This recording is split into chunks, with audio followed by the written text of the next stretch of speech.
Hi అండి, అందరికీ నమస్కారం. ఈరోజు మీకోసం వింత శోభనం పార్ట్ 3 మరి కథలోకి వెళ్తే, తెల్లవారింది. ఇల్లంతా మంత్రాల శబ్దాలతో సన్నాయి మేళంతో మారుమోగుతుంది. బంధువులు చుట్టుపక్కల వాళ్ళు అంతా విక్రమ్ ఇంట్లో వ్రతానికి చేరుకున్నారు. విక్రమ్ పట్టు పంచే కండువా ధరించి అచ్చమైన తెలుగింటి పెళ్లి కొడుకులా మెరిసిపోతున్నాడు. అతను పీటల మీద కూర్చుని వెన్నెల కోసం చూస్తున్నాడు. అన్నపూర్ణాదేవి పండ్లన్నీ చూసుకుంటూ గదిలోకి వెళ్ళి, వెన్నెల ముహూర్తం అవుతుంది, త్వరగా రా తల్లి అని అరిచి కిందకు వెళ్ళిపోయింది. గదిలో వెన్నెల ఎర్రటి కంచిపట్టి చీర కట్టుకొని తయారైంది. విక్రమ్ రాత్రి ఆమె కాలికి పెట్టిన పట్టీల మువ్వల సవ్వడి చేస్తున్నాయి. ఆమె డ్రెస్సింగ్ టేబుల్ దగ్గరకు వెళ్ళి ఆ సీతాహారం వేసుకుందామని బీరువా తెరిచింది. వెల్వెట్ బాక్స్ తీసి తెరిచింది. వెన్నెల గుండె ఒకసారిగా ఆగిపోయినంత పనైంది. బాక్స్ ఖాళీగా ఉంది. అందులో హారం లేదు. కంగారుగా బీరువా అంతా వెతికింది. బట్టలన్నీ కింద పడేసి చూసింది. చేతులు వణుకుతున్నాయి, చెమటలు పడుతున్నాయి. దేవుడా, ఏమైంది? రాత్రి ఇక్కడే పెట్టాను కదా, బీరువా తాళం నా దగ్గరే ఉంది కదా, నగ ఎక్కడికి పోయింది? ఆ మనసులో భయం సుడిగుండాల తిరుగుతుంది. అది మామూలు నగ కాదు, అత్తయ్య గారి ఎంతో నమ్మకంతో ఇచ్చిన వంశగౌరవం.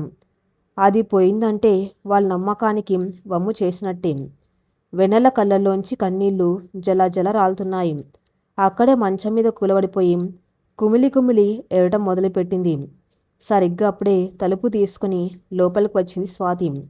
అప్పటికే కింద పడి ఉన్న బట్టలు, ఖాళీ బాక్సు, ఏడుస్తున్న వెన్నెల్ని చూసి తను అనుకున్న ప్లాన్ వర్కౌట్ అయిందని లోపల సంబరపడింది. ఏంటి వదినా, ఇంకా రెడీ అవ్వలేదా? అందరు నీ కోసమే చూస్తున్నారు అంటూ నాటకం మొదలుపెట్టింది. ఆ తర్వాత ఖాళీ బాక్స్ చూసి, అదేంటి, పెద్దమ్మ ఇచ్చిన సీతాహారం ఏది? బాక్స్ ఖాళీగా ఉంది అని గట్టిగా అరిచింది. వెన్నెల భయంతో లేచి నిలబడింది. నాకేం తెలియదు స్వాతి, రాత్రి ఇక్కడే పెట్టాను, ఇప్పుడు చూస్తే లేదు అంది వణుకుతున్న గొంతుతో. వెంటనే స్వాతి హడావిడి చేస్తూ కిందకు పరిగెత్తింది. పెద్దమ్మ, అన్నయ్య, రండి, త్వరగా రండి అని అరుచుకుంటూ వెళ్ళింది. పూజ పీటల మీద ఉన్న విక్రమ్, పక్కనే ఉన్న అన్నపూర్ణాదేవి, కామేశ్వరి ఎంత కంగారుగా పైకి వచ్చారు. వాళ్ళ వెనకాలే కొందరు బంధువులు కూడా వచ్చారు. గదిలో పరిస్థితి చూసి అన్నపూర్ణాదేవికి అర్థం కాలేదు. ఏమైంది వెన్నెల, ఎందుకు ఏడుస్తున్నావు అని అడిగింది. స్వాతి ముందుకు వచ్చి, ఏం లేదు పెద్దమ్మ, మీరు నిన్న మీ కోడలికి ఎంత నమ్మకంగా ఇచ్చినాం, మన సీతాహారం ఇప్పుడు బీరువాలో లేదు, మీ కోడలుగా దాన్ని పోగొట్టేశారు. లేదా నిన్నటిదాకా పని మనిషి కదా, లక్షలు విలువైన నగ చూసేసరికి బుద్ధి పుట్టి ఎవరికైనా ఇచ్చేసిందేమో, అమ్ముకుందో దేవుడికే తెలియాలి అని అభాండం వేసింది. ఆ మాటలకు గదిలో ఉన్న బంధువులు గుసగుసలాడుకోవటం మొదలుపెట్టారు. కామేశ్వరి లోపల భయపడుతున్నాం, పైకి మాత్రం అయ్యో ఎంత ఘోరమక్క, ఆ నగ మన వంశానికే తలమానికం కదా, దాని విలువ తెలియని వాళ్ళ చేతికిస్తే ఇలాగే జరుగుతుంది అని ఉప్పునందించింది. వెన్నెల గుండె ఆగిపోయింది. ఆస్తులు కోట్లు వద్దనుకొని వచ్చిన తన మీద దొంగతనం నింద వేస్తూ ఉంటే ఆమెకు ప్రాణం పోయినంత పనైంది. అత్తయ్య, నన్ను నమ్మండి, నేను దొంగను కాను, రాత్రి నేను ఇక్కడే పెట్టాను, ఎలా పోయిందో నాకు నిజంగా తెలియదు, దయచేసి నన్ను అపార్థం చేసుకోకండి అని రెండు చేతులు జోడించి కన్నీరు మున్నీరుగా ఏడ్చింది. స్వాతి మరింత రెచ్చిపోయింది. ఆపవే నీ నాటకాలు, ఇంట్లో దొంగలు ఎవరు పడలేరు కదా, నీ గదిలో నగ ఎలా మాయమవుతుంది? మాయం చేయడానికి నువ్వు ఏమైనా మంత్రికురాలివా? నిజం చెప్పు, ఎవరికిచ్చావా నగను అని గట్టిగా అరుస్తూ వెన్నెల మీదకు వెళ్ళింది. స్టాప్ ఇట్ స్వాతి, పిడుగుపడ్డట్టుగా విక్రమ్ గొంతు గదిలో మారుమోగింది. స్వాతి ఉలిక్కిపడి వెనక్కి తగ్గింది. విక్రమ్ కోపంగా స్వాతి వైపు చూస్తూ, మర్యాదగా మాట్లాడు, తను నా భార్య, నా భార్యను దొంగ అని పిలిచే హక్కు ఈ ఇంట్లో ఎవరికీ లేదు. తాను ఇంటికి కోడలుగా రావటానికి అంతకు మించిన ఆస్తులని వదిలేసుకుంది, అలాంటిది ఒక నగ కోసం దొంగతనం చేస్తుందా? నీ నోరు అదుపులో పెట్టుకో అని గట్టిగా మందలించాడు. విక్రమ్ రియాక్షన్కి స్వాతి షాక్ అయింది. నగ పోయినందుకు అన్నయ్య వెన్నెలను కొడతాడు, తిడతాడనుకుంటే ఇలా తన మీదే అరుస్తున్నాడేంటి అని ఆమెకు మైండ్ బ్లాక్ అయింది. విక్రమ్ నెమ్మదిగా వెన్నెల దగ్గరికి వెళ్ళాడు. ఆమె ఏడుస్తూ వణికిపోతూ ఉంటే తన చేతులతో ఆమె కన్నీళ్లను తుడిచాడు. అందరి ముందు ఆమెను తన గుండెలకు హత్తుకున్నాడు. ఏడవకు వెన్నెల, నువ్వేడవటం నాకు అస్సలు ఇష్టం లేదు. నగ పోతే పోయింది, లక్షలు పోయినా సంపాదించుకోవచ్చు, కానీ నీ కన్నీటి చుక్క వెల కట్టలేంది. ఈ ఇంట్లో నా భార్యగా నీకు అన్ని హక్కులు ఉన్నాయి. ఆ నగను పోగొట్టే హక్కు కూడా నీకు ఉంది. ఎవరికి నువ్వు సంజాయిషి ఇవ్వాల్సిన అవసరం లేదు అన్నాడు అందరికీ వినిపించేలా గట్టిగా. ఆ మాటలకు బంధువుల నోళ్ళు మూతపడ్డాయి. అన్నపూర్ణదేవి కూడా ముందుకొచ్చి, నిజమే వెన్నెల, విక్రమ్ చెప్పింది అక్షర సత్యం. నాకు ఆ నగ కంటే నా కోడలి మనశ్శాంతి ముఖ్యం. నువ్వు భయపడకు, అది ఎక్కడికి పోతుంది, ఇక్కడే ఎక్కడో ఉండి ఉంటుంది అని ఆమెను ఓదార్చింది. వెన్నెల మనసులో ఉన్న భారం అంతా ఆ కౌగిల్లో ఆ మాటల్లో కరిగిపోయింది. తన భర్త, తన అత్తయ్య తన్ను ఇంతలా నమ్ముతున్నారంటే తను ఎంత అదృష్టవంతురాలో ఆమెకు అర్థమైంది. కానీ ఆ నగ ఎక్కడికి వెళ్ళింది? వెన్నెల కళ్ళు మూసుకుని రాత్రి జరిగిందంతా ఒకసారిగా గుర్తు చేసుకుంది. తను బాత్రూంకి వెళ్లే ముందు తాళం డ్రెస్సింగ్ టేబుల్ మీద పెట్టింది. బయటకు రాగానే తిరిగి తీసుకుంది. తను అనాథగా పెరిగిన ఇన్నేళ్లు ఎన్నో ఇళ్లలో పనిచేసినాం.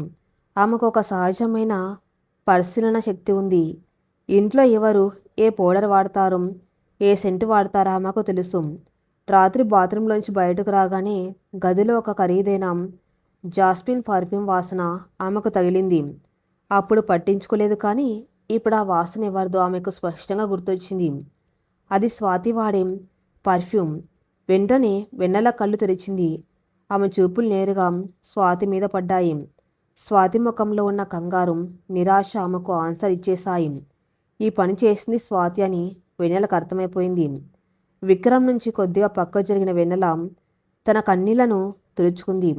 ఇప్పుడు ఆ ముఖంలో భయం లేదు, ఒక దృఢ నిశ్చయం ఉంది. విక్రమ్, అత్తయ్య, ఆ నగ ఎక్కడికి పోలేదు, అది ఇక్కడే ఉంది అంది వెన్నెల ప్రశాంతమైన గొంతుతో. అందరూ ఆశ్చర్యంగా ఆమె వైపు చూశారు.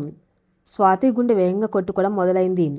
వెన్నెలకు తెలిసిపోయిందా అన్న భయం ఆమెను ఆవహించింది. వెన్నెల నెమ్మదిగా నడుచుకుంటూ స్వాతి దగ్గరకు వెళ్ళింది. స్వాతి కళ్ళలోకి సూటిగా చూసింది. స్వాతి, నా మీద కోపంతో నువ్వు ఆ నగం దాచావని నాకు తెలుసు, కానీ దీనివల్ల పరువు పోయేది నాది కాదు, ఈ ఇంటిది. నేను దాన్ని బయట పెడితే అన్నయ్య ముందు నీ స్థానం ఏమవుతుందో ఒక్కసారి ఆలోచించు. నాకు నీ మీద పగలేదు, వెళ్ళి ఆ నగ తీసుకొని రా అని అందరికి వినపడకుండా చాలా సన్నగా స్వాతి చెవిలో గుసగుసలాడింది. స్వాతి ముఖం నెత్తురు చుక్కలేనట్లు పాలిపోయింది. తన బండారం బయటపడుతున్న భయంతో ఆమె కాళ్ళు వణికాయి. వెన్నెల తలుచుకుంటే ఇప్పుడే అందరి ముందు తన్ను దోషం నిలబెట్టొచ్చు, కానీ ఆమె తన పరువు కాపాడుతుందని స్వాతికి అర్థమైంది. స్వాతి తలదించుకుంది. మెల్లగా అక్కడి నుంచి జారుకొని 2 నిమిషాలు తన గదిలోకి వెళ్ళి ఆ వెల్వెట్ బాక్స్ను తీసుకువచ్చింది. అందరూ చూస్తూ ఉండగానే దాన్ని వెన్నెల చేతిలో పెట్టింది. బంధువులు విక్రమ్, అన్నపూర్ణ ఆశ్చర్యంగా చూస్తున్నారు. ఏంటి స్వాతి ఇది, నాగా నీ దగ్గర ఎలా ఉంది అని కోపంగా అడిగాడు విక్రమ్. స్వాతి ఏం మాట్లాడలేక వణుకుతూ ఉంటే వెన్నెల వెంటనే కలగజేసుకుంది. ఏం లేదు విక్రమ్, రాత్రి స్వాతి నా గదిలోకి వచ్చినప్పుడు చీరల బాక్స్తో పాటు పొరపాటుని బాక్స్ కూడా తన గదిలోకి తీసుకువెళ్ళింది. ఉదయం హడావిల్లో నేను సరిగ్గా వెతుక్కోకుండా కంగారు పడ్డాను. ఇందులో స్వాతి తప్పు ఏమీ లేదు అని ఒక అందమైన అబద్ధం చెప్పి స్వాతి పరువు కాపాడింది. విక్రమ్కి తెలుసు వెన్నెల ఏదో దాస్తుందని, కానీ ఆమె ఆ విషయాన్ని అక్కడితో ఆపేయాలనుకుంటున్నప్పుడు తను జోక్యం చేసుకోకూడదని నిర్ణయించుకున్నాడు. సరే, దొరికింది కదా, ఇంకా అలంకరించుకొని కిందకి రా వెన్నెల, ముహూర్తం మించిపోతుంది అని చెప్పి బంధువులను తీసుకొని కిందకి వెళ్ళాడు. గదిలో ఇప్పుడు వెన్నెల, స్వాతి మాత్రమే ఉన్నారు. స్వాతి సిగ్గుతో తలదించుకొని నిలబడి ఉంది. నిన్నటిదాకా ఒక పని మనిషి అని తను ఎవరినైతే తక్కువ చేసిందో ఈరోజు ఆ పని మనిషే తన పరువు కాపాడింది. తన కుట్ర తనకే ఎదురు తిరిగినా తను కాపాడిన వెన్నెల సంస్కారం ముందు స్వాతి అహంకారం తలవంచింది. ఎందుకు వదినా, నన్నందరి ముందు ఎందుకు దోషిగా నిలబెట్టలేదు? నేను నిన్ను జైలుకి పంపాలని చూశాను కదా అంది స్వాతి వణుకుతున్న స్వరంతో. వెన్నెల చిరునవ్వుతో ఆ సీతాహారాన్ని మెల్లో వేసుకుంది. స్వాతి దగ్గరకు వచ్చి ఆ భుజం మీ చేయి వేసింది. నువ్వు నాకు శత్రువు కావు స్వాతి, నా ఆడపడుచువి. విక్రమ్ గారు నన్ను ఎంత ప్రేమిస్తున్నారు, నిన్ను కూడా అంతే ప్రేమిస్తున్నారు. నీ పరువు పోతే అది ఆయన పరువు పోయినట్టే కదా. నాకు ఈ ఆస్తులు నగలు ముఖ్యం కాదు, ఈ కుటుంబం కలిసి ఉండడం ముఖ్యం. ఎప్పటికైనా నువ్వు నన్ను అర్థం చేసుకుంటావన్న నమ్మకం నాకు ఉంది అని ఎంతో స్వచ్ఛంగా చెప్పింది. ఆ మాటలకు స్వాతి కళల్లో కన్నీళ్ళు తిరిగాయి. మొదటిసారి ఆమె వెన్నెలను ద్వేషంతో కాకుండా ఆరాధనతో చూసింది. తన తప్పును తెలుసుకుంది. కింద మండపంలో పూజ మొదలైంది. వెన్నెల ఎర్రటి పట్టుచీరలో మెల్లో సీతాహారం ధరించి సాక్షాత్తు మహాలక్ష్మిలా మెట్లు దిగి వస్తూ ఉంటే విక్రమ్ కళ్ళు తిప్పుకోలేకపోయాడు. ఆమె పీటల మీద విక్రమ్ పక్కన కూర్చుంది. పూజారి గారు మంత్రాలు చదువుతుండగా విక్రమ్ వెన్నెల చేయి పట్టుకుని వ్రతం చేస్తున్నాడు. ఆ స్పర్శలో ఒకరికొకరు ఎప్పటికి తోడుంటామన్న భాష ఉంది. వెన్నెల కళ్ళలో ఇప్పుడు కన్నీళ్ళు లేవు, ఒక కొత్త జీవితం మీద ఉన్న ఆశ ఉంది. పక్కనే నిలబడిన స్వాతి కూడా ఇప్పుడు మనస్ఫూర్తిగా దేవుడికి దండం పెట్టుకుంటుంది, వాళ్ళిద్దరు కలకాలం సంతోషంగా ఉండాలని. సత్యనారాయణ స్వామి వ్రతం ఎంతో వైభవంగా ప్రశాంతంగా ముగిసింది. ఇంటికి వచ్చిన బంధుమిత్రులంతా భోజనాలు ముగించి నవ దంపతులను ఆశీర్వదించి ఒక్కొక్కరుగా తిరుగు ప్రయాణం అవుతున్నారు. ఇల్లంతా ఇంకా అగరబత్తిల సువాసన, పండితులు చదివిన మంత్రాల ప్రధ్వనంతో పవిత్రంగా అనిపిస్తుంది. అన్నపూర్ణదేవి ముఖంలో ఏనలేని ఆనందం. తన కొడుకు కోడలు పీటల మీద పక్కపక్కన కూర్చుని వ్రతం చేస్తుంటే చూసి ఆమె మురిసిపోయింది. బంధువులంతా వెన్నెల అనుకువను ఆమె కట్టుబొట్టును మెచ్చుకుని వెళ్ళటం అన్నపూర్ణదేవికి ఎంతో గర్వకారణంగా అనిపించింది. అందరు వెళ్ళిపోయాక పని వాళ్ళ ఇల్లు శుభ్రం చేసి పండ్లు పడ్డారు. వెన్నెల తన గదిలోకి వచ్చి తలుపు వేసుకుంది. ఉదయం నుంచి జరిగిన హడావిడికి ఆమె కాస్త అలసటగా అనిపించింది. అద్దం ముందు నిలబడి తన మెల్లో ఉన్న బరువైన సీతాహారాన్ని నెమ్మదిగా తీసింది. దాన్ని తిరిగి ఆ వెల్వెట్ బాక్స్లో భద్రంగా పెట్టి బీరువాలో పెట్టి తాళం వేసింది. ఆ తాళం చెవిని జాగ్రత్తగా తన చీర కొంగు కట్టుకుంది. అప్పుడే ఆమెకు తలుపు మీద ఎవరో మెల్లగా తట్టిన చప్పుడు వినిపించింది. ఎవరు అంటూ వెళ్ళి తలుపు తెరిచింది వెన్నెల. గుమ్మం ముందు స్వాతి నిలబడి ఉంది. ఆ ముఖంలో ఉదయం ఉన్న పొగర్లేదు, బదులుగా ఒక విధమైన అపరాధ భావం, సిగ్గు కనిపిస్తున్నాయి. తలదించుకొని చేతులు నలుపుకుంటూ నిలబడింది. రా స్వాతి, లోపలికి రా. ఏంటి అలా బయటే నిలబడిపోయావు అంటూ ఆప్యాయంగా లోపలికి ఆహ్వానించింది వెన్నెల. స్వాతి నెమ్మదిగా లోపలికి అడుగుపెట్టింది. తలుపు వేసి వెన్నెల వైపు తిరిగింది. ఒక క్షణం ఇద్దరి మధ్య మౌనం. ఆ మౌనాన్ని ఛేదిస్తూ స్వాతి కళ్ళలోంచి కన్నీళ్ళు రాలాయి. నన్ను క్షమించు వదినా అంటూ మొదటిసారి వెన్నెలను మనస్ఫూర్తిగా వదిన అని పిలిచింది స్వాతి. ఆ పిలుపులోని ఆర్ద్రతకు వెన్నెల ఆశ్చర్యపోయింది. ఏంటి స్వాతి ఇది, ఎందుకు ఏడుస్తున్నావు? ఉదయం జరిగిందేదో జరిగిపోయింది, నేను దాన్ని ఎప్పుడో మర్చిపోయాను, నువ్వు కూడా మర్చిపో అంటూ స్వాతి దగ్గరకు వెళ్ళి ఆమె కన్నీళ్లను తుడిచింది వెన్నెల. లేదు వదినా, నేను మర్చిపోలేను అంది స్వాతి వెక్కి వెక్కి ఏడుస్తూ. నిన్ను దొంగం చేసి ఈ ఇంటి నుంచి వెళ్ళగొట్టాలని నేను ఎంత నీచమైన ప్లాన్ వేశాను తలుచుకుంటే నాకే నా మీద అసహ్యం వేస్తుంది. నేను అంత దారుణంగా ప్రవర్తించినా నువ్వు మాత్రం అందరి ముందు నా పరువు కాపాడావు. మా అన్నయ్య కానీ పెద్దమ్మకు కానీ నా నిజస్వరూపం తెలియనివ్వలేదు. నాకంటే వయసులో చిన్నదానివైనా నీ సంస్కారం ముందు నేను చాలా చిన్నదాన్ని అయిపోయాను. నిన్న దాకా నిన్ను పని మనిషి అని తక్కువ చేసి మాట్లాడినందుకు నన్ను క్షమించు. నువ్వు నిజంగా ఇంటికి మహాలక్ష్మివి. వెన్నెల చిరునవ్వుతో స్వాతిని తన గుండెలకు హత్తుకుంది.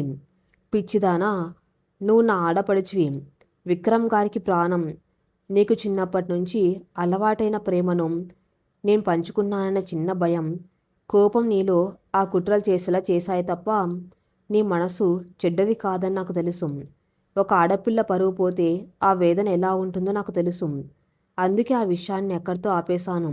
ఇక నుంచి నన్ను నీ శత్రువులా కాకుండా నీకే కష్టం వచ్చినా చెప్పుకోగలిగే ఒక అక్కలా అనుకో చాలు అని ఎంతో మృదువుగా చెప్పింది. ఆ కౌగిల్లో స్వాతి మనసులో ఉన్న ద్వేషం, ఈర్ష్య పూర్తిగా కడిగివేయబడ్డాయి. థ్యాంక్స్ వదినా. ఇక నుంచి ఎవరైనా నిన్ను పల్లెత్తి మాట అంటే నూరుకోను. మా అన్నయ్యకి నువ్వే కరెక్ట్ జోడి అంటూ కన్నీళ్ల మధ్య నవ్వింది. సరిగ్గా అదే సమయంలో అటుగా వెళ్తున్న కామేశ్వరి తలుపు సందులోంచి ఈ దృశ్యాన్ని చూసి నిశ్చేష్టురాలైంది. తన కూతురు ఆయన పనిపిల్లని కౌగలించుకుని ఏడవటం ఆమెకి మాత్రం మింగుడు పడలేదు. ఏమైంది స్వాతికి? ఆ వెన్నెల ఏదో మాయ చేసి నా కూతుర్ని కూడా నా నుంచి దూరం చేస్తుందా అని కోపంతో రగిలిపోతూ తన గదిలోకి వెళ్ళిపోయింది. కొద్దిసేపటి తర్వాత స్వాతి వెళ్ళిపోగానే విక్రమ్ గదిలోకి వచ్చాడు. పట్టు పంచను వదిలించుకొని సాధారణ దుస్తుల్లోకి మారే ప్రయత్నంలో ఉన్నాడు. వెన్నెల అతనికి సాయం చేద్దామని దగ్గరికి వెళ్ళింది. ఏంటి వెన్నెల, మా చెల్లెలు నీ గదిలోంచి వస్తూ నాకెదురుపడింది. నవ్వుతూ వెళ్ళిందేంటి? సూర్యుడేమైనా పడమన ఉదయించాడం అని ఆట పట్టిస్తూ అడిగాడు విక్రమ్. వెన్నెల నవ్వుతూ అలా అనకండి, తనకు నా మీద ఉన్న కోపం పోయింది. ఇద్దరం ఫ్రెండ్స్ అయిపోయాం.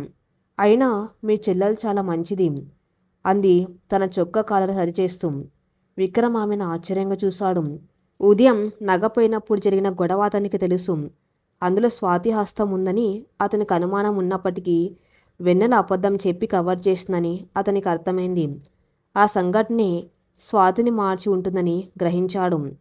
నువ్వు దేన్నైనా ఎవరినైనా నీ ప్రేమతో మార్చేయగల వెన్నెల. నిన్నటిదాకా ఒక యంత్రంలో బతికిన నన్నే మార్చేశావు. ఇక మా స్వాతి ఎంత చెప్పు అంటూ ఆమె నడుము చుట్టూ చేతులు వేసి తన దగ్గరకు లాక్కున్నాడు. వెన్నెల ఉలిక్కిపడి సిగ్గుతో తలదించుకుంది. పగటిపూట ఎవరైనా చూస్తారేమో అన్న కంగారా ముఖంలో కనిపిస్తుంది. వదలండి, ఎవరైనా వస్తారు అంది నెమ్మదిగా అతని చేతులను విడిపించుకోవడానికి ప్రయత్నిస్తూ. కానీ విక్రమ్ పట్టు వదల్లేదు. ఆమెను అలాగే అద్దం ముందుకు తీసుకువెళ్ళాడు. అద్దంలో ఇద్దరి ప్రతిబింబాలు కనిపిస్తున్నాయి. ఎర్రటి పట్టుచీరలో వెన్నెల, ఆమె వెనక ఎంతో ఆప్యాయంగా నిలబడిన విక్రమ్. చూడు వెన్నెల, మనమిద్దరం ఎంత బాగున్నామో. నువ్వు నా జీవితంలోకి రావటం నిజంగా దేవుడిచ్చిన వరం అన్నాడు అద్దంలోంచి ఆమె కళ్ళలోకి చూస్తూ. ఆ చూపులకు వెన్నెల మనసు కరిగిపోయింది. ఇన్నాళ్ళు తన కష్టాలకు, బాధలకు ప్రతిఫలంగా దేవుడు ఇంత మంచి భర్తనిచ్చాడని ఆమెకు అనిపించింది. వెన్నెల, విక్రమ్ గొంతులో కొంచెం సీరియస్నెస్ వచ్చింది. చెప్పండి అంది వెన్నెల. నువ్వు ఇంటి పరువు కోసం, మా అమ్మ కోసం లక్షలాది రూపాయల ఆస్తిని త్యాగం చేశావు. నా భార్యగా ఈ ఇంటి బాధ్యతలు తీసుకున్నావు. కానీ నీకంటే కొన్ని ఆశలు, కోరికలు ఉంటాయి కదా. ఇన్నాళ్ళు నువ్వు పండ్లకే పరిమితమయ్యావు. నీకోసం నువ్వు ఎప్పుడైనా ఏదైనా కలగన్నావా?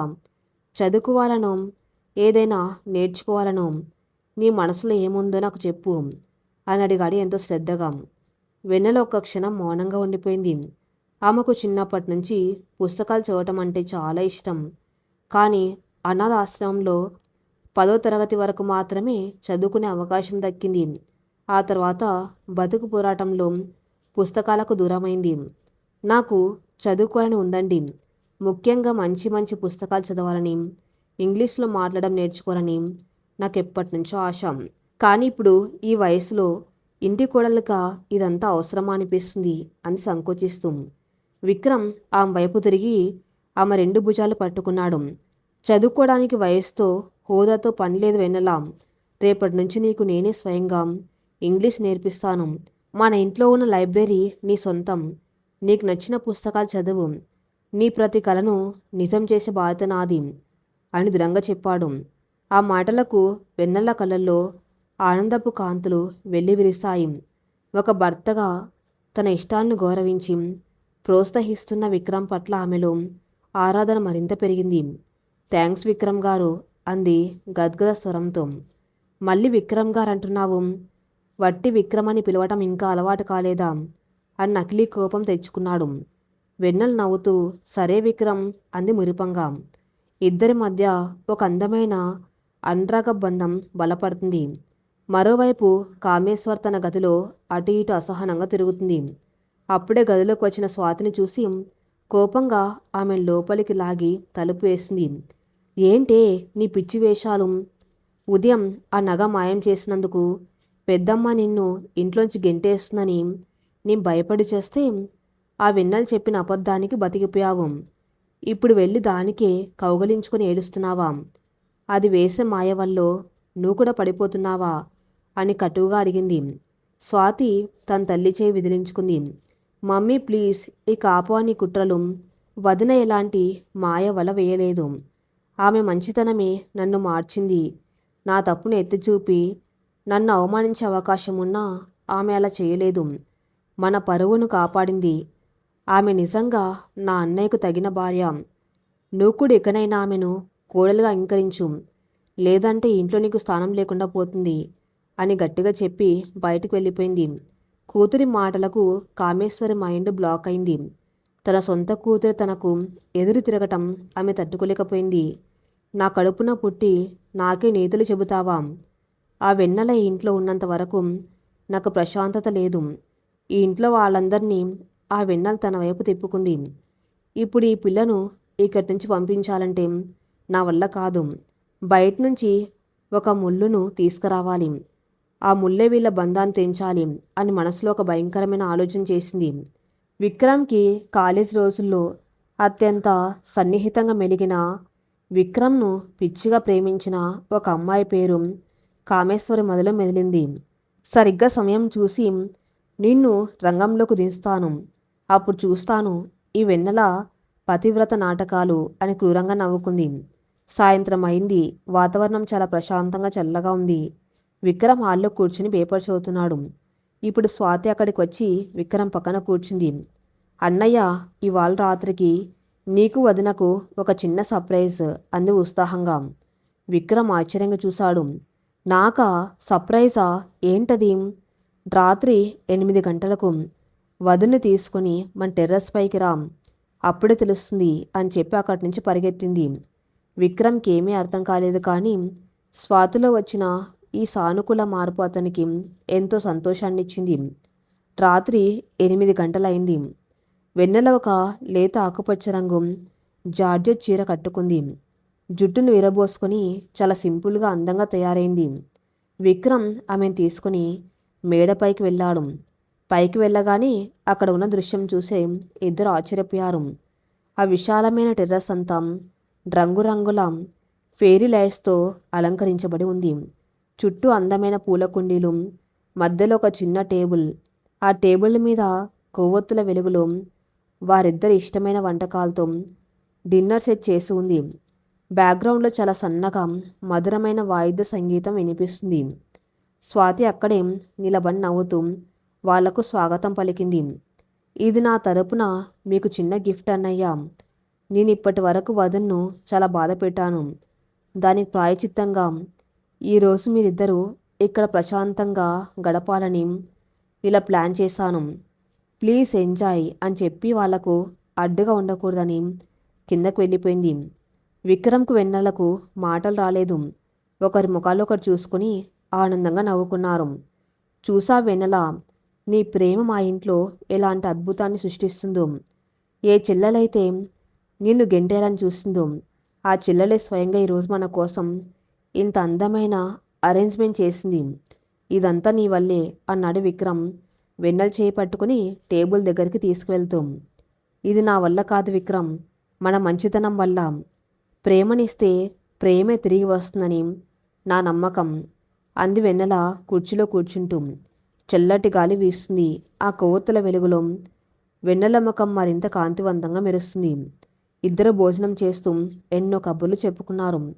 విక్రమ్ తన చిన్ననాటి అల్లరి పనుల గురించి, కాలేజ్ రోజుల గురించి చెబుతూ ఉంటే వెన్నెల ఎంతో ఆసక్తిగా వింది. వెన్నెల తన ఆశ్రమంలోని స్నేహితుల గురించి, అక్కడ జరిగిన చిన్న చిన్న సరదా సంఘటనల గురించి చెప్పింది. ఆ రాత్రి వారి సంభాషణలో ఎలాంటి భేషజాలు లేవు. కేవలం ఇద్దరు స్నేహితుల మధ్య జరిగే స్వచ్ఛమైన భావాల మార్పిడి మాత్రమే ఉంది.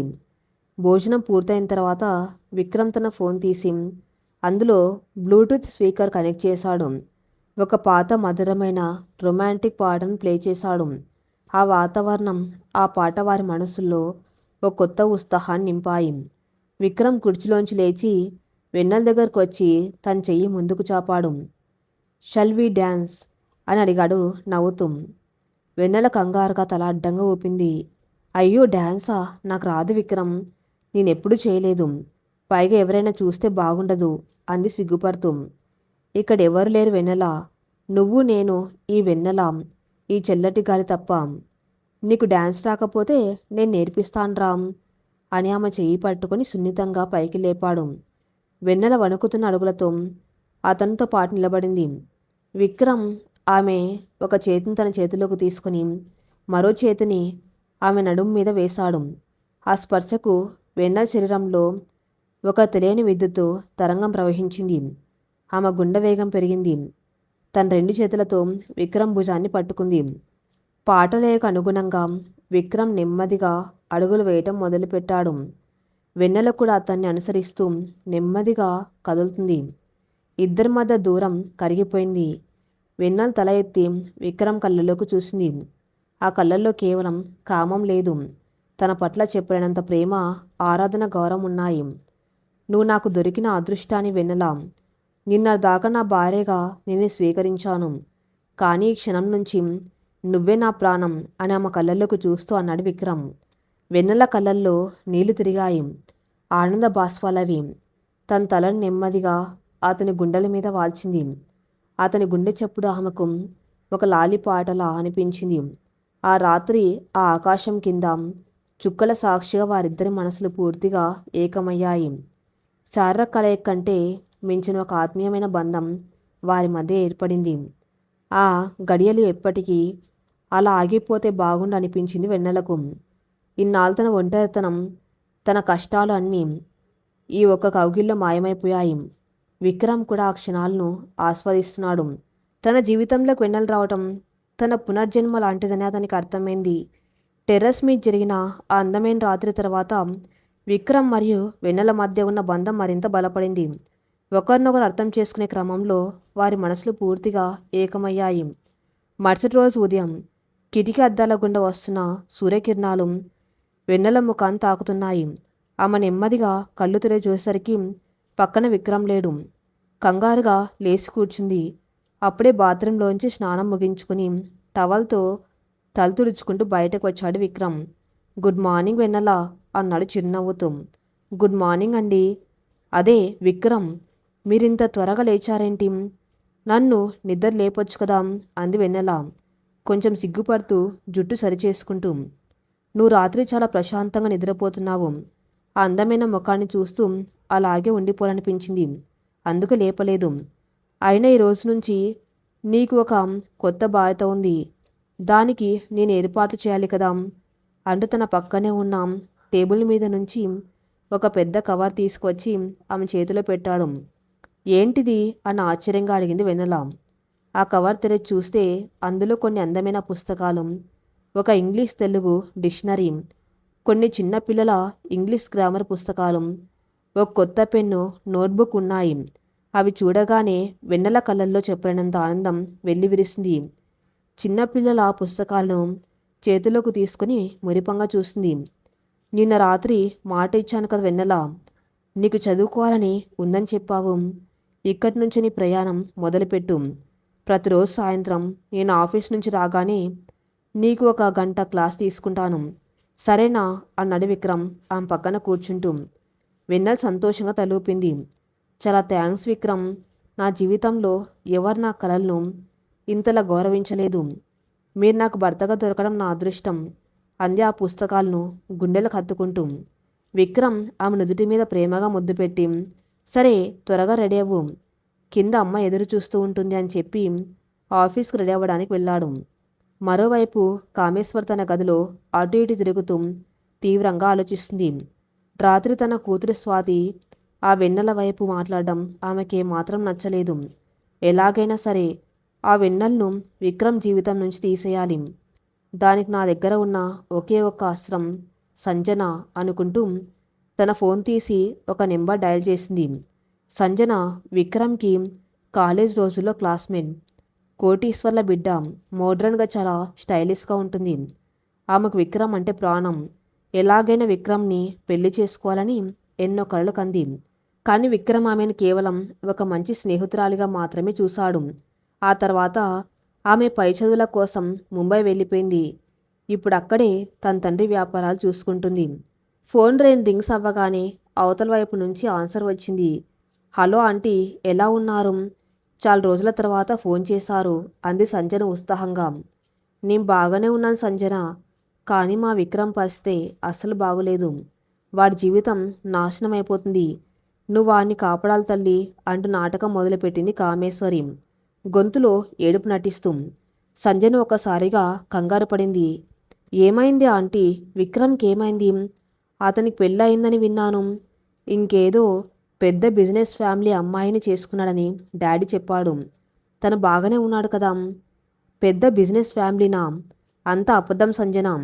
విక్రమ్కి ఇష్టం లేకుండా మా అన్నయ్య ఒక బ్లాక్మెయిల్కి లొంగిపోయి మా ఇంట్లో గిన్నెలు తోముకుని ఒక పనిపిల్లను ఇచ్చి వాడికి బలవంతంగా పెళ్లి చేసింది. ఆ పనిపిల్ల పేరు వెన్నెల. అసలు చదువు సంధ్యలు లేవు, అనాథ, పల్లెటూరు బయతు.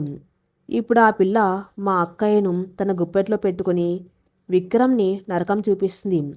నా కొడుకు లాంటి వాడు ప్రతిరోజు గదిలో ఒంటరిగా కుమిలిపోతున్నాడు. ఎవరితోనూ మనసు విప్పి మాట్లాడడం లేదు. వాడికి నీలాంటి చదువుకున్నాం మోడ్రన్ అమ్మాయి భార్యగా రావాలి, కానీ ఈ పని మనిషి ఏంటి సంజన అని విషం చిమ్మింది కామేశ్వరి. ఆ మాటలు వినగానే సంజన అహంకారం దెబ్బతింది. తను ప్రాణంగా ప్రేమించిన విక్రమ్ ఒక పని మనిషిని పెళ్లి చేసుకున్నాడా? అది కూడా ఇష్టం లేకుండానా? What nonsense aunty. విక్రమ్ లాంటి ఒక పర్ఫెక్ట్ జెంటిల్మ్యాన్కి ఒక పని మనిషి భార్య ఏంటి? నేను ఇది జరగనివ్వను. మా డాడీకి చెప్పి ఆ పెళ్లిని క్యాన్సిల్ చేయిస్తాను అంది సంజన కోపంగా. వద్దు సంజన, తొందరపడుకు. మా అక్కయ్యకు ఆ పని పిల్ల అంటే ఎక్కల్లేని పిచ్చి. నువ్వు ముందు హైదరాబాద్ రామ్, మన ఇంట్లోనే ఉండు.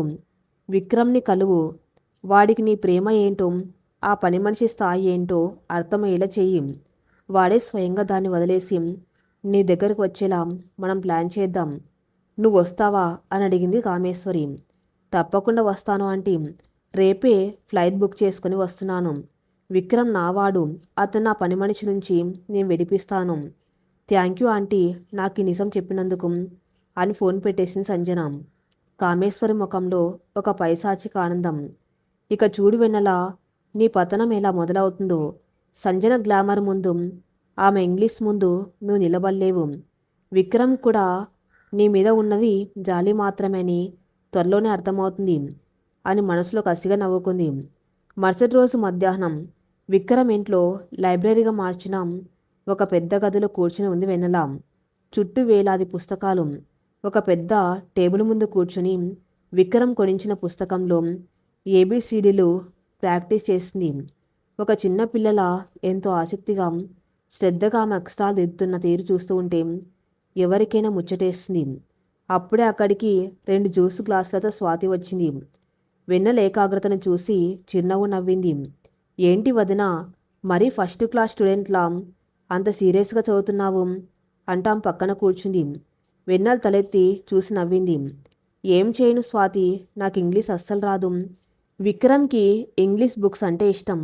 కనీసం ఆయన చదివే పుస్తకాల పేర్లైనా చదవటం నేర్చుకుందామని ఇలా ప్రయత్నిస్తున్నాను అంది కొద్దిగా సిగ్గుపడుతూ. స్వాతి ఆమె చేతిలోని పెన్ తీసుకొని, మా అన్నయ్య సాయంత్రం నేర్పిస్తాడు కదా, పగలు నేను నేర్పిస్తాను వదిన. ఇందులో సిగ్గుపడ్డానికి ఏమీ లేదు. భాష అనేది కేవలం ఒక మాధ్యమం. అది తెలివితేటలకు కొలబద్ద కాదు. నువ్వు చూడు, 4 రోజుల్లో నిన్ను ఇంగ్లీష్లో అనర్గళంగా మాట్లాడేలా చేస్తాను అంటా పుస్తకాన్ని తన వైపు లాక్కొని వెన్నెలకు చిన్న చిన్న పదాలు చదవటం నేర్పించడం మొదలుపెట్టింది. ఆ గది బయట నిలబడి ఇదంతా చూస్తున్న అన్నపూర్ణదేవి మనసు ఆనందంతో నిండిపోయింది. నిన్నటి దాకా బద్ధ శత్రువుల్లా ఉన్న 2 ఆడపిల్లలు ఈరోజు ఒకరికొకరు తోడుగా ఒక అక్క చెల్లెల్లా మెలుగుతూ ఉంటే ఆమె కళ్ళల్లో నీళ్లు తిరిగాయి. దేవుడికి దండం పెట్టుకుని వాళ్ళను డిస్టర్బ్ చేయకుండా ఇష్టం లేక అక్కడి నుంచి వెళ్ళిపోయింది. సరిగ్గా అదే సమయానికి శాంతినిలయం గేట్ తీసుకుని ఒక ఖరీదైన కారు లోపలికి వచ్చి ఆగింది. కారు తలుపు తెరుచుకుని హై హీల్స్ వేసుకున్నాం ఒక జత పాదాలు కింద మోపబడ్డాయి. మోకాళ్లపై వరకు ఉన్న ఒక డిజైన్ షార్ట్ డ్రెస్సు, కళ్ళకు ఖరీదైన సన్ గ్లాసెస్, చేతిలో బ్రాండెడ్ హ్యాండ్ బ్యాగ్ పట్టుకుని కారు దిగింది సంజన. ఆమె నడకల చూపుల్లో ఒక రకమైన అహంకారం. అతి విశ్వాసం కొట్టి తెచ్చినట్టు కనిపిస్తున్నాయి. కారు శబ్దం విని కామేశ్వరి పరుగు పరుగున బయటకు వచ్చింది.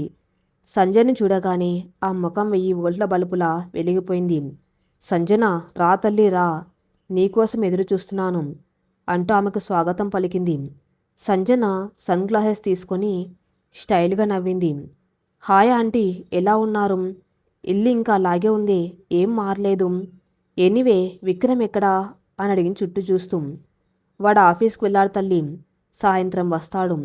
నువ్వు ముందు లోపలికి రా అంటూ ఆమెను తీసుకొని హాల్లోకి వెళ్ళింది కామేశ్వరి. హాల్లో కూర్చొని పేపర్ చదువుతున్న అన్నపూర్ణదేవి సంజయ్ని చూసి ఆశ్చర్యపోయింది. సంజన, నువ్వేంటిక్కడ? ముంబైలో ఉండాలి కదా, సడన్గా వచ్చావు అని అడిగింది. సంజన వెళ్ళి అన్నపూర్ణదేవిని కౌగలించుకుంది. హలో ఆంటీ, ఏమీ లేదు. హైదరాబాదులో మా డాడీకి సంబంధించిన ఒక చిన్న ప్రాజెక్టు పని ఉంది. హోటల్లో ఎందుకు ఉండటం, మన ఇల్లు ఉంది కదా అని ఇక్కడికి వచ్చేసాను. మీకు ఇబ్బంది లేదు కదా అంది పైకి నవ్వుతూనే, మాటల్లో ఒక రకమైన అధికార దర్పం ప్రదర్శిస్తూ. అదేంటి తల్లి, ఇబ్బంది ఏముంది? నీ ఇల్లు అనుకొని ఉండు, వెళ్ళి ఫ్రెష్ అవ్వు, నేను భోజనం ఏర్పాటు చేస్తాను అంది అన్నపూర్ణదేవి మనసులో ఏదో తెలియని ఆందోళన ఉన్నా దాన్ని పైకి కనపనీయకుండా. కామేశ్వరి కావాలని వెన్నెల, ఓ వెన్నెల అని గట్టిగా కేక వేసింది. మన ఇంటికి అతిథి వచ్చారు, త్వరగా జ్యూస్ తీసుకొని రామ్. లైబ్రరీలో చదువుకున్న వెన్నెల అత్తయ్య పిలుపు విని కంగారుగా వంటగదిలోకి వెళ్ళి 2 గ్లాసులు ఆరెంజ్ జ్యూస్ తీసుకొని హాల్లోకి వచ్చింది. ఆమె ఎప్పట్లాగే ఒక సాధారణ కాటన్ చీరలో జుట్టును ముడివేసుకుని ఉంది. నుదుటిన సింధూరం, మెల్లో మంగళసూత్రం ఆమెను ఎంతో కలగా చూపిస్తున్నాయి. వెన్నెల తలదించుకుని రేపట్టుకుని వచ్చి టేబుల్ మీద పెట్టింది. సంజన కాలు మీద కాలు వేసుకుని సోఫాలో కూర్చుని ఉంది. వెన్నెల వైపు కనీసం కన్నెత్తి కూడా చూడలేదు. ఆ గ్లాసుని తీసుకుని ఒక సిప్ చేసింది. ఏంటి ఆంటీ, మీ ఇంట్లో వర్కర్స్ ఎప్పుడు ఇలాగే ఉంటారా? కనీసం యూనిఫామ్ కుల్లేదు, చీర కట్టుకుని ఏంటో పల్లెటూరు వాతావరణంలాగా ఉంది. విక్రమ్కి అసలు ఇలాంటి వాళ్ళని చూస్తేనే చిరాకు కదా. అయినా నేను వచ్చాను కదా, ఇక ఈ ఇంటిని పూర్తిగా మార్చేస్తాను అంది సంజన వెటకారంగా కామేశ్వర వైపు చూస్తూ. ఆ మాటలకు వెన్నెల ఉలిక్కిపడింది. ఆ మనసుకు గాయమైన ముఖంలో ఎలాంటి కోపం చూపించకుండా ప్రశాంతంగా నిలబడింది. కామేశ్వరి మనసులో పగలబడి నవ్వుకుంటుంది. అన్నపూర్ణదేవికి కోపం వచ్చి ఏదో అనబోతూ ఉండగా మేడ మీద నుంచి వేగంగా మెట్లు దిగి వచ్చింది స్వాతి. సంజన అన్న మాటలు ఆమె వింది. ఎక్స్క్యూజ్ మీ సంజన, తను ఈ ఇంటి వర్కర్ కాదు, మా వదిన, మా అన్నయ్య విక్రమ్ భార్య, ఈ ఇంటికి యజమానురాలు. ఆమె కట్టుబొట్టు గురించి కామెంట్ చేసే హక్కు నీకు లేదు అని గట్టిగా కోపంగా జవాబిచ్చింది స్వాతి. సంజన ఒక్కసారిగా షాక్ అయింది. ఆమె చేతిలో ఉన్న జ్యూస్ గ్లాస్ కొద్దిగా వణికింది. ఆమె కళ్ళు పైనుంచి కింద వరకు వెన్నెలను పరిశీలించాయి. ఈ సాధారణమైన పల్లెటూరు అమ్మాయి విక్రమ్ భార్య, ఈమెనా నా స్థానాన్ని ఆక్రమించింది అన్న కోపం ఆమెలో కట్టలు తెంచుకుంది. ఓ, ఐఎమ్ సారీ, నీ వర్కర్ అనుకున్నాను. Anyway, nice to meet you. Vennela right అంటూ ఒక నకిలీ చిరునవ్వుతో చేయి ముందుకు చాపింది సంజన. వెన్నెల ఎంతో హుందాగా చేతులు జోడించి నమస్తే అండి అని మాత్రమే చెప్పింది. షేక్ హ్యాండ్ ఇవ్వడానికి బదులు మన సాంప్రదాయంలో నమస్కారం చేసిన వెన్నెల తీరు సంజనకు ఒక చెంపపెట్టులా అనిపించింది. సంజన అవమానంగా తన చెయ్యి వెనక్కి తీసుకుంది. నేను వంటగదిలో పని చూసుకుంటాను అని చెప్పి వెన్నెల అక్కడి నుంచి నిశ్శబ్దంగా వెళ్ళిపోయింది. సాయంత్రం 6 గంటలైంది. విక్రమ్ ఆఫీస్ నుంచి ఇంటికి వచ్చాడు. టై లూజ్ చేసుకుంటూ కార్ తలాలు సోఫా మీద పడేసి వెన్నెల అని పిలుస్తూ హాల్లోకి అడుగుపెట్టాడు. కానీ అతనికి ఎదురుగా వెన్నెల రాలేదు. గదిలోంచి పరుగున వచ్చి విక్రమ్ మీద పడి గట్టిగా కౌగులించుకుని Sanjana. Vikram, oh my God, I miss you so much అంటూ ఆనందంతో అరిచింది. విక్రమ్ ఒకసారిగా షాక్ అయ్యాడు. ఆ కౌగిల్ నుంచి ఎంతో ఇబ్బందిగా నెమ్మదిగా ఆమెను తన నుంచి దూరంగా చేశాడు. సంజన, నువ్వేంటిక్కడ? ముంబైలో ఉన్నావని విన్నాను అన్నాడు కంగారుగా, చుట్టూ ఎవరైనా చూస్తారేమో అన్న భయంతో. ముఖ్యంగా వెన్నెల ఎక్కడైనా చూస్తుందేమో అన్నతని కళ్ళు వెతుకుతున్నాయి. నీకు సర్ప్రైజ్ ఇద్దామని వచ్చాను విక్రమ్. How are you? అసలు నన్ను మర్చిపోయావా? మనం కాలేజీలో ఎంత క్లోజ్గా ఉండేవాళ్ళం అంటూ మళ్ళీ అతని చెయ్యి పట్టుకోబోయింది సంజన. విక్రమ్ ఒక అడుగు వెనక్కి వేశాడు. అతని ముఖంలో గంభీరత చోటు చేసుకుంది. నేను చాలా బాగున్నాను సంజన. కాను నువ్విలా సడన్గా రావటం కొంచెం ఆశ్చర్యంగా ఉంది అన్నాను నెమ్మదిగా. సరిగ్గా అప్పుడే వంటగదిలోంచి బయటకు వచ్చింది వెన్నెల. విక్రమ్ను సంజన్ను ఆ స్థితిలో చూసి ఆ మడుగులు అక్కడ ఆగిపోయాయి. విక్రమ్కి కాలేజీలో ఫ్రెండ్స్ ఉంటారని ఆమెకు తెలుసు. కానీ ఒక అమ్మాయి అతన్ని అంత చనువుగా కౌగిలించుకోవటం చూసి ఆ మనసులో ఎక్కడో ఒక చిన్న కలుక్కుమనే భావన కలిగింది. కానీ ఆమె దాన్ని ముఖంలో కనపనీయలేదు. విక్రమ్ చూపు వెన్నెల మీద పడింది. వెంటనే అతని ముఖంలో ఒక వెలుగు. సంజన్ను పక్కన పెట్టి నేరుగా వెన్నెల దగ్గరకు వెళ్ళాడు. ఎంతో ఆప్యాయంగా ఆ భుజం చుట్టూ తన చెయ్యి వేసి సంజన ముందుకు తీసుకొచ్చాడు. సంజన ముఖం ఈ దృశ్యం చూసి మాడిపోయింది. సంజన తన భార్య, వెన్నెల ఈ శాంతి నిలయానికి మహారాణి. వెన్నెల తన సంజన నా కాలేజ్ మేన్ అని ఇద్దరిని పరిచయం చేశాడు విక్రమ్. ఆ మాటల్లో నా భార్య అని చెప్పిన తీరులో విక్రమ్కు వెన్నెల మీద ఉన్న ప్రేమ, గర్వం స్పష్టంగా తెలుస్తున్నాయి. కామేశ్వరి చెప్పినట్టు ఇక్కడ విక్రమ్ ఎలాంటి బలవంతపు వివాహంలో లేడని, అతను తన భార్యను ఎంతో ప్రేమిస్తున్నాడని సంజనకు ఒక నిమిషంలో అర్థమైపోయింది. మనం ఇందాకే కలుసుకున్నాం విక్రమ్ అంది సంజన ఒక ప్లాస్టిక్ నవ్వు నవ్వుతూ. అయినా నాకు కొంచెం సర్ప్రైజ్గా ఉంది విక్రమ్. నీ టేస్టు చాలా హై స్టాండర్డ్లో ఉంటుంది కదా. మరి ఇంత సింపుల్ అమ్మాయిని పెళ్లి చేసుకున్నావేంటి? మన ఫ్రెండ్స్ అందరు వింటే ఏమనుకుంటారు అని కావాలని వెన్నెలు తక్కువ చేసి మాట్లాడింది సంజన. విక్రమ్ కళ్ళల్లో కోపం కట్టలు తెంచుకుంటుంది. అతను ఏదో గట్టిగా సమాధానం చెప్పబోయేంతలో వెన్నెల అతని చెయ్యి పట్టుకొని సున్నితంగా ఆపింది. వెన్నెల ముందుకు వచ్చి సంజన కళ్ళకు సూటిగా చూసింది. ఆమె గొంతులో ఎలాంటి తొట్రుపాటు లేదు. ఒక ప్రశాంతమైన ఆత్మవిశ్వాసం ఉంది. నిజమే సంజన గారు, నా కట్టుబొట్టు సింపుల్గా ఉండొచ్చు, కానీ విక్రమ్ గారి టేస్ట్ ఎప్పుడూ అత్యున్నతంగానే ఉంటుంది. ఎందుకంటే ఆయన ఒక మనిషి బట్టలను, మేకప్ను చూసి కాదు, మనసును చూసి ఇష్టపడతారు. బాహ్య సౌందర్యం వయసుతో పాటు పోయేది, కానీ అంతం సౌందర్యం జీవితాంతం తోడుండేది. విక్రమ్ గారు నాలో ఆ శాశ్వతమైన సౌందర్యాన్ని చూశాడు. అందుకే ఆయన నన్ను ఎంచుకున్నారు.